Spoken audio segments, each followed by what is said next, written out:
Hello दोस्तों, नमस्कार, good morning. स्वागत है आपका हमारे YouTube channel Uttarakhand GK very easy tricks में। और आज की इस वीडियो में हम बात करेंगे दोस्तों हिंदी टेस्ट सीरीज पार्ट 38 के बारे में। और हिंदी की सीरीज हमारी हिंदी पोस्टमार्टम क्लासेस नाम से जानी जाती है, जिसमें हम अभी तक दोस्तों 37 पार्ट्स के बारे में पढ़ चुके हैं। और अप्रॉक्सीमेटली दोस्तों हिंदी का आपका 60 से 70% जो सिलेबस रहता है वो मैं आपको इन 37 पार्ट्स में बता चुका हूँ, यूके ट्रिपल एस सी और यूके पीएससी के बेस पर। तो अगर आपने इससे पहले के वीडियोज़ नहीं देखे हैं तो उन्हें ज़रूर देख लीजिएगा। अगर आप सिर्फ इतनी वीडियो भी देख लेते हैं तो हिंदी में 20 में से दोस्तों 10 से 15 तक नंबर आप आसानी से ला सकते हैं। 10 से 15 के बीच के नंबर आप आसानी से ला सकते हैं। इतनी वीडियो देख के आप प्रीवियसली वो वीडियो देख लीजिएगा, कॉन्सेप्ट नोट कीजिएगा। जो जो छोटे छोटे पॉइंट्स मैं आपको एक्सप्लेनेशन में बताता हूँ उन सभी को नोट डाउन जरूर कीजिएगा। आपके आगामी एग्जाम्स जैसे कि पुलिस का एग्जाम, पटवारी का एग्जाम, लेखपाल, बंदी रक्षक, एसआई, फॉरेस्ट गार्ड, सभी जो एग्जाम्स होने हैं उनके लिए काफ़ी महत्वपूर्ण ये आपकी सीरीज रहने वाली है। तो वीडियो पसंद आती है तो वीडियो को लाइक जरूर करें, कमेंट जरूर करें, अपने दोस्तों के साथ में भी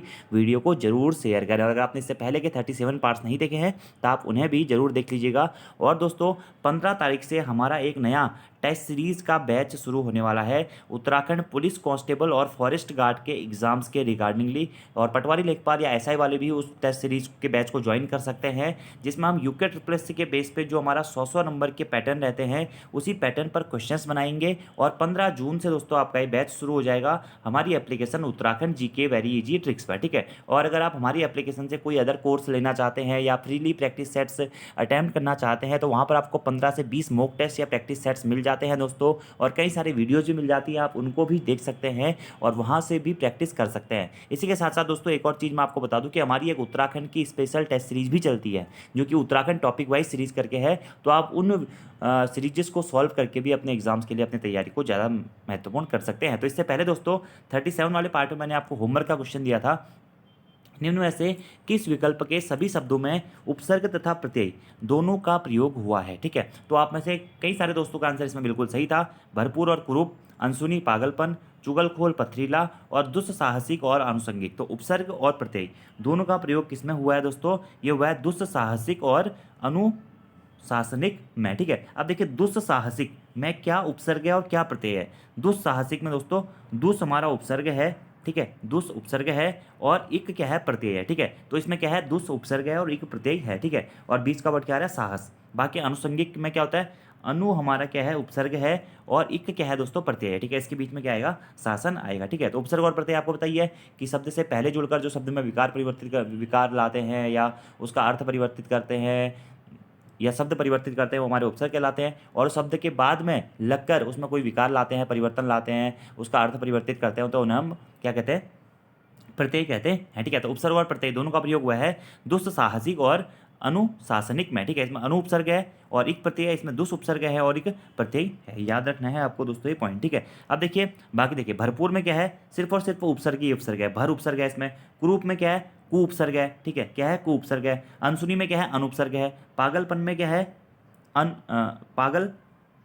पागलपन में दोस्तों पन, पन क्या है? आपका प्रत्यय है, ठीक है। चुगलखोर में आपका क्या है? खोर प्रत्यय है, खोर क्या है? प्रत्यय है। और पथरीला में क्या है? ईला, ईला आता है ना, ईला, ये क्या है? हमारा प्रत्यय है, ठीक है। तो ऐसे करके आप यहाँ से याद रख सकते हैं। प्रत्यय क्या होता है आपको बताइए? किसी भी धातु या शब्द के पश्चात में जुड़ने वाले शब्दांशों को क्या कहते हैं? प्रत्यय कहलाते हैं। और किसी भी धातु या शब्दांश के पहले जुड़ने वाले शब्दांशों को उपसर्ग कहते हैं। याद रखना आपको, आंसर हो जाएगा ऑप्शन नंबर डी। अगले प्रश्न की बात करते हैं दोस्तों। निम्नलिखित विकल्पों में शब्द युग्म का अर्थ भेद सही नहीं है, मतलब कौन सा सही नहीं है ये पूछा गया दोस्तों। तो देखिए पानी, पानी का अर्थ होता है हाथ और जल। अस्त्र, अस्त्र का अर्थ होता है वस्त्र और निकलना। कढ़ाई, कढ़ाई का अर्थ होता है कठोरता और कशीदाकारी। अर्क, और अर्क का अर्थ होता है सरस और सूर्य। ये प्रश्न मैंने दोस्तों इसीलिए डाला है क्योंकि अभी हाल ही में आपके जो कनिष्ठ सहायक और वीडियो के एग्जाम पेपर हुए थे उसमें इस प्रकार के प्रश्नों को पूछा गया था जो समरूपी भिन्नार्थक शब्द से होते हैं, ठीक है। देखिए पानी और पानी, पानी मतलब क्या होता है? हाथ होता है और पानी मतलब जल होता है, ये तो बिल्कुल सही है, ठीक है। अगला है कढ़ाई और कढ़ाई, ये जो कढ़ाई होता है इस कढ़ाई का अर्थ होता है कठोरता और कढ़ाई का अर्थ होता है दोस्तों कसीदाकारी, ये भी बिल्कुल सही है। अर्क और अर्क, अर्क का अर्थ होता है रस और अर्क का अर्थ होता है दोस्तों क्या? सूर्य। तो ए, सी और डी तो सही है हमारे। अब देखिए यहाँ पर प्रश्न में हमसे पूछा गया है कि शब्द युग्म का अर्थ भेद सही नहीं है, कौन सा सही नहीं है पूछा गया है। तो ऑप्शन नंबर बी दोस्तों इसका आंसर हो जाएगा हमारा, क्योंकि यह सही नहीं है। क्यों? क्योंकि अस्त्र और अस्त्र, अस्त्र का अर्थ दोस्तों वस्त्र नहीं होता है, अस्त्र का अर्थ क्या होता है? हथियार होता है। अस्त्र का अर्थ क्या होता है? हथियार होता है। और जो अस्त है, अस्त का अर्थ क्या होता है? सूर्य अस्त हो गया यानी कि डूब गया, डूबना। डूबना क्या होता है हमारा? अस्त्र का अस्त्र का अर्थ होता है हथियार और अस्त्र का होता है डूबना। तो यहाँ पे हथियार और डूबना होना चाहिए। तो कौन सा सही नहीं है? ऑप्शन नंबर बी दोस्तों हमारा नहीं है। और समरूपी भिन्नार्थक शब्द या श्रुति सम भिन्नार्थक शब्द के बारे में दोस्तों आपको याद रखना है कि कुछ शब्द ऐसे होते हैं जिनमें स्वर के आधार पे या मात्रा के आधार पे या व्यंजन के आधार पे थोड़ा सा अंतर आता है, लेकिन बोलचाल की भाषा में वो हमें एक जैसे लगते हैं, लेकिन उनकी जो अर्थ होता है, अर्थ में भिन्नात्मकता होती है या भिन्न होते हैं। इसी कारण ऐसे शब्दों को समरूपी भिन्नार्थक शब्द कहते हैं, यानी कि समान जैसे वो शब्द दिखते हैं लेकिन उनका अर्थ भिन्न भिन्न होता है, इसीलिए इन्हें समरूपी भिन्नार्थक शब्द कहते हैं। याद रखना है दोस्तों, आपको इंपॉर्टेंट है। तो आंसर हो जाएगा कौन सा? अर्थ सही नहीं है, ऑप्शन नंबर बी। ठीक है, अगले प्रश्न की बात करते हैं दोस्तों। अगला हमारा प्रश्न है,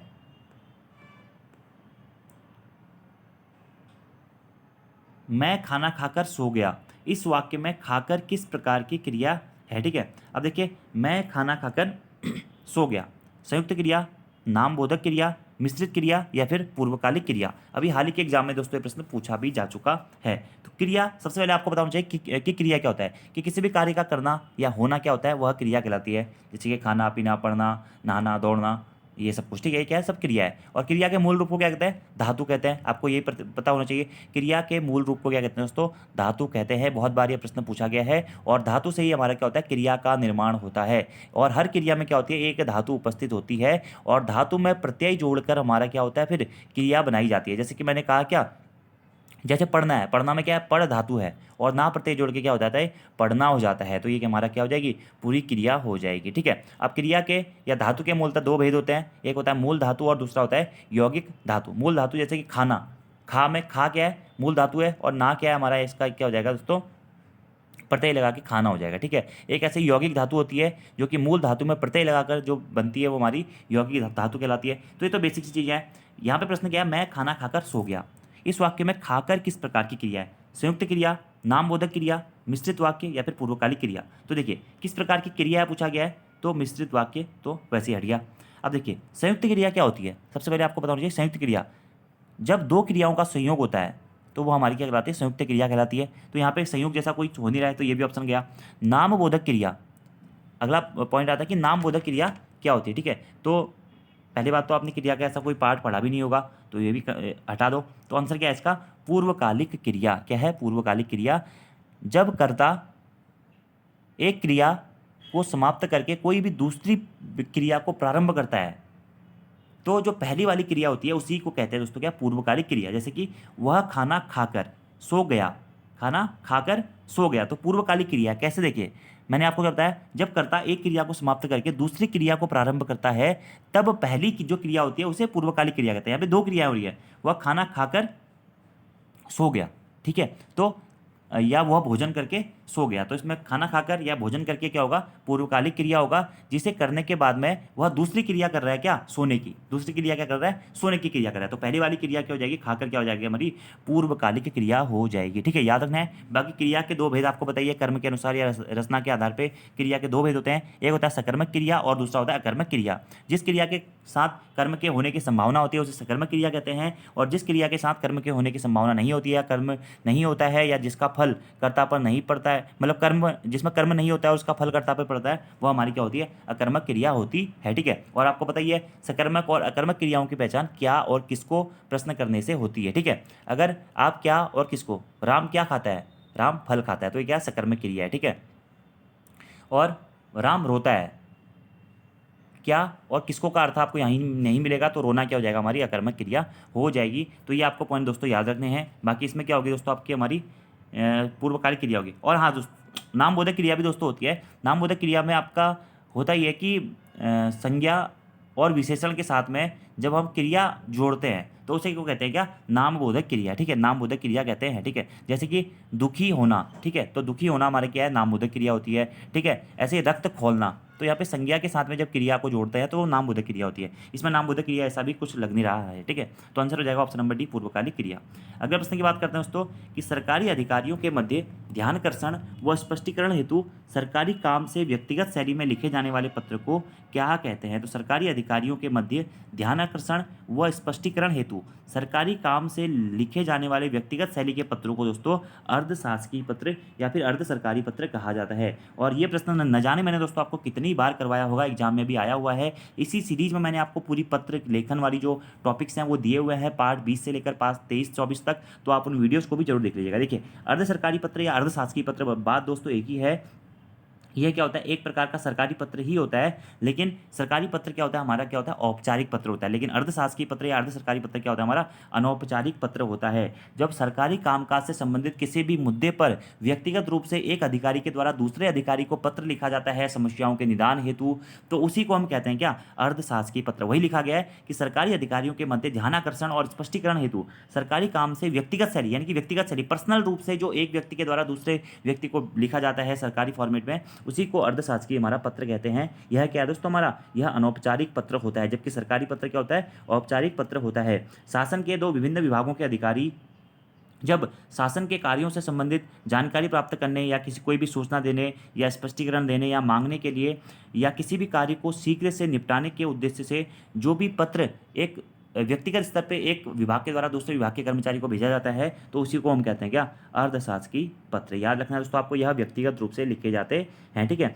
और व्यक्तिगत रूप से जब कोई अधिकारी किसी दूसरे अधिकारी से सूचना मांगना चाहता है, तो उसी को हम कहते हैं क्या, अर्धशासकीय पत्र। और ये कौन सी शैली में लिखे जाते हैं, तो ये उत्तम पुरुष शैली में लिखे जाते हैं। किस शैली में, उत्तम पुरुष शैली में यह लिखे जाते हैं, ठीक है। आपको याद रखना है, तो अर्धशासकीय पत्र इसका राइट आंसर हो जाएगा। अनुस्मरण पत्र याद दिलाने के लिए जो लिखे जाते हैं, ठीक है। शासकीय पत्र सरकार के कामकाज से संबंधित सभी पत्र जो सरकार के कामकाज से संबंधित हो शासकीय पत्र कहलाते हैं, सरकारी पत्र कहलाते हैं। अगले प्रश्न की बात करते हैं दोस्तों। अगला हमारा प्रश्न है, निम्नलिखित में से विसर्ग संधि का एक उदाहरण है। तो संधि वाली चीजें मैं आपको 37 पार्ट्स में बहुत डिटेल से बता चुका हूँ कि संधि हमारी क्या होती है, कैसे होती है, ठीक है। तो विसर्ग संधि आपका पूछा गया है, जब विसर्ग के बाद में आपका कोई भी शब्द आता है तो वो हमारी क्या हो जाती है, हमारी विसर्ग संधि का एक उदाहरण माना जाता है, ठीक है। जैसे स्वर संधि, व्यंजन संधि और विसर्ग संधि, मेनली हमारी संधि के दोस्तों कितने, 3 पार्ट माने जाते हैं। तो देखिए, विसर्ग के बाद में जब भी कोई अन्य शब्द आता है तो वहाँ पे हमारी क्या होती है, विसर्ग संधि होती है। मनः धन ताप मनस्ताप, यदि धन अभी यद्यपि, सत धन जन सज्जन, उपयुक्त में से कोई नहीं। तो अगर आपको संधि का मोटा मोटा ज्ञान भी है ना, तो दोस्तों इस प्रकार के प्रश्नों को आप आसानी से कर सकते हैं। और याद रखना, हर एग्जाम में संधि से एक प्रश्न तो आता ही आता है, आता ही आता है, ठीक है। तो देखिए, मना धन ताप मनस्ताप, यहाँ पे क्या हो जाएगी दोस्तों, हमारी विसर्ग संधि हो जाएगी। विसर्ग संधि क्या होती है कि जब विसर्ग के बाद में जब स्वर या व्यंजन आते हैं या कोई भी अन्य शब्द आता है, तो वहाँ पे हमारी क्या होती है, विसर्ग संधि होती है। जैसे मनः धन ताप, मनः ये विसर्ग आ रहा है ना, विसर्ग, तो मनः धन ताप मनस्ताप विसर्ग संधि का उदाहरण है, ठीक है। देखिए, यदि धनपि यद्यपि, मैंने आपको बताया था ई उ री के बाद में कोई भी भिन्न स्वर आता है तो वहाँ पे हमारी क्या होती है, यण संधि होती है, ठीक है। सत धन जन, जब व्यंजन के बाद में स्वर या व्यंजन आए, देखिए त क्या है, व्यंजन है, तो यहाँ पे क्या हो जाएगी, हमारी व्यंजन संधि हो जाएगी। याद रखना है, बाकी 2 वर्णों के मेल से या 2 समीपत्तों के मेल से जो विकार या परिवर्तन होता है उसी को हम क्या कहते हैं, संधि कहते हैं। 3 सब प्रकार की संधि होती है, स्वर संधि, व्यंजन संधि और हमारी विसर्ग संधि। अगले प्रश्न की बात करते हैं, जो सज्जन होता है उसका सभी लोग आदर करते हैं, यह किस प्रकार का वाक्य है। दोस्तों, संधि और वाक्य आयोग के फेवरेट रहते हैं, हर एग्जाम में यहाँ से प्रश्न आता है। अगर आपने 2-3 सेक्शन अपने ऐसे स्ट्रॉन्ग बना लिए ना, ये हो गया हिंदी भाषा का विकास हो गया, बोलियों से प्रश्न हो गया, ठीक है। ये ऐसे टॉपिक्स हैं जो हमेशा आते ही आते हैं और आपको फ्री के नंबर देके जाते हैं। पत्र लेखन हो गया, तो इनको आपको स्ट्रॉन्ग करना है। ये चीज़ें ऐसी होती है ना जिसमें आप नंबर खींच सकते हैं। देखिए, पर्यायवाची शब्द, विलोम शब्द या समानार्थी शब्द, ये ऐसे शब्द होते हैं जो आयोग कुछ भी पूछ सकता है, कुछ भी पूछ देगा यार वो आपसे। उतनी चीज़ें आप याद नहीं कर सकते, लेकिन जो कॉन्सेप्चुअल चीज़ें हैं जो समझ में आने लायक होती हैं, इनको आप अच्छी तरीके से याद कर सकते हैं, इनसे आप नंबर गेन कर सकते हैं। 20 में से 5 ही क्वेश्चन ऐसे होते हैं जो रट्टे वाले होते हैं, 15 क्वेश्चन दोस्तों ऐसे आते हैं जो आपके कॉन्सेप्चुअल बेस पे हो जाते हैं, ठीक है। तो देखिए, मैंने आपको बहुत बार दोस्तों बताया हुआ है कि रचना के आधार पर वाक्य के 3 भेद होते हैं। रचना के आधार पे वाक्य के 3 भेद होते हैं और अर्थ के आधार पे वाक्य के दोस्तों कितने भेद होते हैं, 8 भेद होते हैं। अर्थ के आधार पे वाक्य के 8 भेद होते हैं, रचना के आधार पे वाक्य के 3 भेद होते हैं। वाक्य के 2 अंग होते हैं, उद्देश्य और विधेय, और वाक्य के 6 अनिवार्य तत्व होते हैं। ये भी याद रखना है, 6 अनिवार्य तत्व, सार्थकता, योग्यता, आकांक्षा, निकटता, पदक्रम और अन्वय, इनसे भी प्रश्न पूछा गया, ठीक है। बाकी वाक्य क्या होता है कि शब्दों के व्यवस्थित समूह को हमारे क्या कहते हैं, वाक्य कहते हैं। अर्थ के आधार पर वाक्य के 8 भेद होते हैं, विधानवाचक वाक्य, निषेधवाचक वाक्य, आज्ञावाचक वाक्य, प्रश्नवाचक वाक्य, इच्छावाचक वाक्य, संकेतवाचक वाक्य, विस्मयवाचक वाक्य और संदेहवाचक वाक्य, ठीक है। और रचना के आधार पर हमारे वाक्य के 3 भेद होते हैं, सरल वाक्य, संयुक्त वाक्य और मिश्र वाक्य। ठीक है, सरल वाक्य क्या होता है? जिन वाक्यों में केवल एक ही उद्देश्य और एक ही विधेय होता है वो हमारे क्या होते हैं? सरल वाक्य होते हैं। जैसे कि आपको नॉर्मली राम खेलता है, ठीक है, राधा पढ़ती है, विशाल भोजन करता है, इस प्रकार के जो होते हैं वह सरल वाक्य में आ जाते हैं। संयुक्त वाक्य में क्या होते हैं? जिन वाक्यों में 2 या 2 से अधिक सरल वाक्यों को जोड़ा जाता है, किसके द्वारा? और, एवं, तथा, या, इसलिए, अतः, फिर, किंतु, परंतु, लेकिन, अथवा, इसके द्वारा जो जोड़ा जाता है वो हमारे संयुक्त वाक्य होते हैं। अगले होते हैं क्या? मिश्रित वाक्य या मिश्र वाक्य। जिन वाक्यों में एक हमारा प्रधान या मुख्य उपवाक्य होता है और दूसरा क्या होता है? आश्रित और गौड़ उपवाक्य होता है। और जब 2 वाक्यों को जो, क्योंकि, जितना, उतना, जैसा, वैसा, जब, तब, जहाँ, वहाँ, जिधर, उधर, अगर, यदि, यद्यपि, तथापि आदि शब्दों से जोड़ा जाता है तो वो हमारे क्या होते हैं दोस्तों? हमारे मिश्रित वाक्य होते हैं। ठीक है, इनमें एक मुख्य उद्देश्य होता है और मुख्य विधेय के अलावा इसमें कुछ समीपवर्ती क्रियाएं भी होती हैं। ठीक है, अब देखिए, जो सज्जन होता है उसका सभी लोग आदर करते हैं। किसका? उसका। तो उसके के द्वारा ये जोड़ा जा रहा है तो यहाँ पे हमारे क्या हो जाएगा दोस्तों? हमारे मिश्र वाक्य होता है। याद रखना, मिश्रित वाक्य या मिश्र वाक्य होता है जिन वाक्यों में हमारा एक प्रधान या मुख्य उपवाक्य हो और दूसरा क्या होगा? अन्य आश्रित या गौण उपवाक्य हो। और ये जुड़ता कैसे हैं? जो, क्योंकि, जितना, उतना, जैसा, वैसा, जिसका, उसका, यद्यपि, तथापि, जहाँ, वहाँ, जिधर, उधर, इसके माध्यम से जिनको जोड़ा जाता है वो हमारे क्या होते हैं? मिश्रित वाक्य कहलाते हैं। ठीक है, मिश्रित वाक्य में क्या होता है? प्रधान उपवाक्य और आश्रित उपवाक्य का मिलन होता है। जो सज्जन होता है उसका सभी लोग आदर करते हैं। प्रधान उपवाक्य ये हो जाएगा, ये आश्रित उपवाक्य हो जाएगा, और किसके द्वारा जोड़ा गया? उसका के द्वारा जोड़ा गया, तो ये हमारा क्या होगा? मिश्र वाक्य होता है। याद रखना दोस्तों आपको। ठीक है, अगले प्रश्न की दोस्तों बात करते हैं। अगले प्रश्न हमारे बीच में 1-2 प्रश्न मैं आपको दिखा देता हूँ।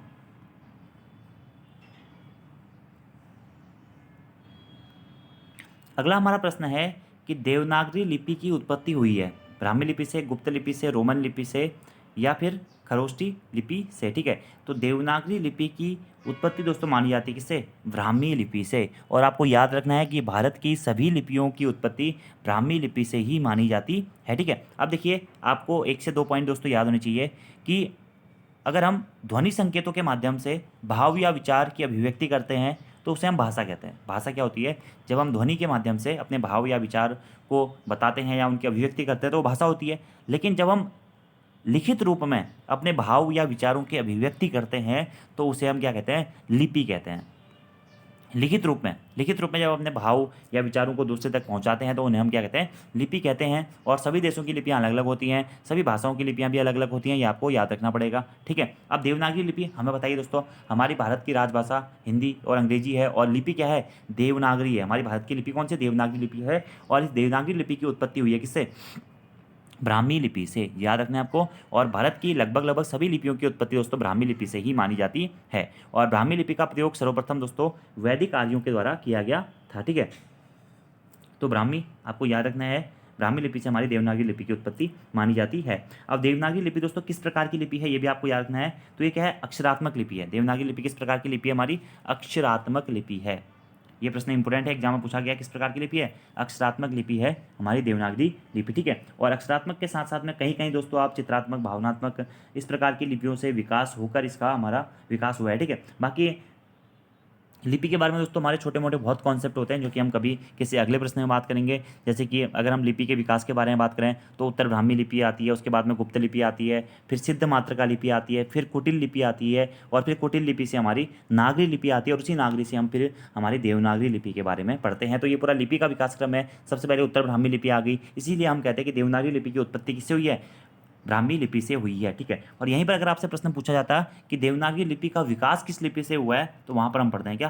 कुटिला लिपि। क्या? कुटिला लिपि, यह भी आपको याद रखना है। ठीक है, बाकी देवनागरी लिपि के बारे में छोटे मोटे फैक्ट्स हैं जो कि हम कभी बाद में जाके बात करेंगे। ठीक है, और देवनागरी लिपि बाएं से दाईं ओर को लिखी जाती है। ठीक है, और हिंदी तो हमारी देवनागरी लिपि है।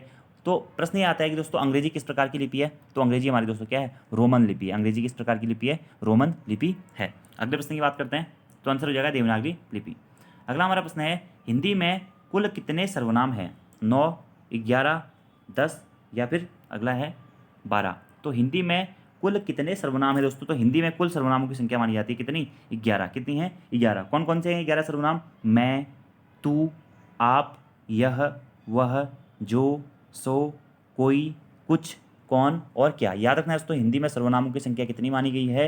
हिंदी में सर्वनामों की संख्या कितनी? 11 मानी गई है। कितने सर्वनाम होते हैं हिंदी में? 11 सर्वनाम होते हैं। कौन कौन से होते हैं 11 सर्वनाम? बताता हूँ। मैं, तू, आप, यह, वह, जो, सो, कोई, कुछ, कौन और क्या। और ये प्रश्न दोस्तों उत्तर प्रदेश के एग्जाम में एक बार पूछा जा चुका है। उत्तर प्रदेश के एग्जाम में ये प्रश्न पूछा जा चुका है। तो ये तो था कितने सर्वनाम होते हैं। अब अगर आपसे एग्जाम में प्रश्न पूछेगा कि सर्वनाम के कुल कितने भेद होते हैं, तो सर्वनाम के कुल दोस्तों 6 भेद माने जाते हैं। कौन कौन से? पुरुषवाचक सर्वनाम, निश्चयवाचक सर्वनाम, अनिश्चयवाचक सर्वनाम, संबंधवाचक सर्वनाम, प्रश्नवाचक सर्वनाम और निजवाचक सर्वनाम। ठीक है। और कुल सर्वनामों की संख्या कितनी मानी जाती है? 11 मानी जाती है। सर्वनाम क्या होता है दोस्तों? आपको पता ही होना चाहिए कि संज्ञा के स्थान पर जो भी शब्दों का प्रयोग करते हैं वो हमारे सर्वनाम कहलाते हैं। संज्ञा के स्थान पर प्रयुक्त होने वाले शब्दों को ही सर्वनाम कहते हैं। जैसे कि राम की जगह पे या मोहन की जगह पे या अपनी जगह पे मैं, तुम, यह, वह, ये सब कुछ। ठीक है। मैं, हम लोग, तू, आप, यह, वह, जो, सो, कोई, कौन, क्या, ये मैंने आपको बता दिया है। ये हमारे क्या होते हैं? सर्वनाम होते हैं, संज्ञा के स्थान पर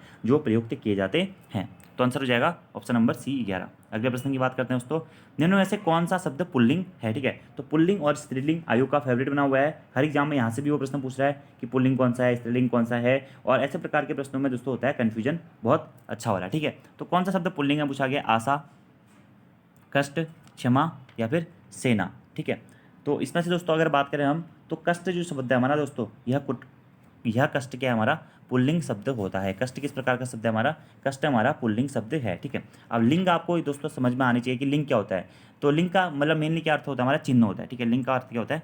चिन्ह होता है। ठीक है। यानी कि शब्द के रूप, जिस रूप से हम किसी भी वस्तु के या व्यक्ति के पुरुष होने का या स्त्री होने का भेद उत्पन्न करते हैं या उन्हें पहचानते हैं, उसी को हम क्या कहते हैं? लिंग कहते हैं। यानी कि कोई भी वस्तु या व्यक्ति हमारा पुरुष जाति का है तो वह पुल्लिंग होगा, और स्त्री जाति का है तो हमारा क्या होगा? स्त्रीलिंग हो गया। ठीक है। और लिंग के द्वारा ही हम संज्ञा, सर्वनाम, विशेषण आदि शब्दों की जाति का बोध भी करते हैं। ठीक है। पुल्लिंग, पुंधनलिंग, पुल्लिंग जिससे पुरुष जाति का बोध होता है, स्त्रीलिंग जिससे स्त्री की जाति का बोध होता है। ठीक है।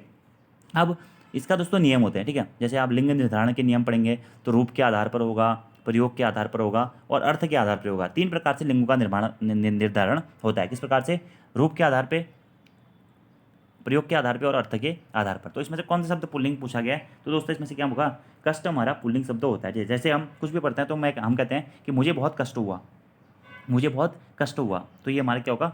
पुल्लिंग होता है। ठीक है। जबकि आशा, क्षमा और सेना, आशा, क्षमा और सेना क्या होती है? हमारी सेना, ये हमारी क्या है? स्त्रीलिंग शब्द के अंतर्गत आते हैं। ठीक है। जैसे कि स्त्रीलिंग शब्दों में आप लोगों ने पढ़ा होगा कि इसमें आकारांत या आकारांत यानी कि आ की मात्रा आती है लास्ट में। आकारांत शब्द जो भी होते हैं वो हमारे स्त्रीलिंग में आते हैं। ठीक है। इकारांत शब्द भी हमारे स्त्रीलिंग में आते हैं। जैसे यहाँ पे आकारांत है, आशा आ रहा है लास्ट में, क्षमा आ रहा है लास्ट में, सेना आ रहा है लास्ट में। ठीक है। तो ऐसे भी आप समझ सकते थे कि आशा, क्षमा और सेना के हमारे स्त्रीलिंग शब्द हैं। ठीक है। जैसे कि मुझे तुमसे ऐसी आशा नहीं थी, मुझे तुमसे ऐसी आशा नहीं थी, तो क्या? स्त्रीलिंग हो गया। क्षमा मतलब उसने मुझसे क्षमा मांग ली है, ये क्षमा मांग ली है, तो स्त्रीलिंग हो गया। ठीक है। सेना यानी कि भारतीय सेना को बहुत हानि हुई, भारतीय सेना को बहुत हानि हुई। तो इस प्रकार से आप ना प्रयोग के आधार पे भी अपने कॉन्सेप्ट क्लियर कर सकते हैं कि कौन सा शब्द पुल्लिंग है और कौन सा शब्द स्त्रीलिंग है। तो कष्ट हमारा क्या होगा दोस्तों? यहाँ पे पुल्लिंग होता है। तो इसके नियम आप पढ़ लीजिएगा, पुल्लिंग बनाने के और स्त्रीलिंग बनाने के बहुत अच्छे नियम से होते हैं। ठीक है।